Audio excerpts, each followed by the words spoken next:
Donald Trump just isn't right. He's just not right in the head, right? I know that if we had an uncle or a family member like Donald who's getting into his 80s and he is in this situation and we cared about him, what would be happening next would be a family meeting and a discussion about three things. How we would need to, one, take the car keys away from this dangerous, unhinged relative who's not quite right. The second would be saying, he probably shouldn't be having control of his bank account or his checking account because he's likely to fall for one of those, telemarketing grandparent scams where they call you up and you end up sending a ton of money to someone that is untrustworthy, or you befriend people who are not good for you, right?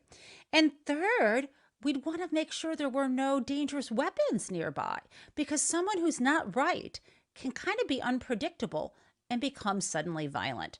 Again, so three things we would do if Donald Trump were our relative. We talk about, again, one, taking away the car keys, two, not letting him have access to the bank account, and three, making sure he did not have access to any dangerous weapons, whether they be knives or guns or the like. Why? In all three cases, it's not just that he would be a danger to others, but he's a danger to himself. And that was what we would think about a family member.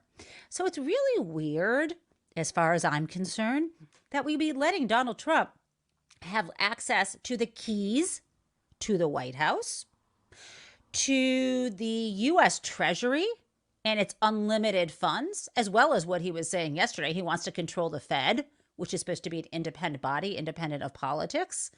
And I say supposed to be, that's a topic for a different day. And thirdly, why in the world will we give this guy who's not quite there, not there at all, a little off, a lot off? Why in the world will we give this guy access to our nuclear weapon arsenal at his fingertips? So again, you know what I'm talking about. We all know he's not quite right.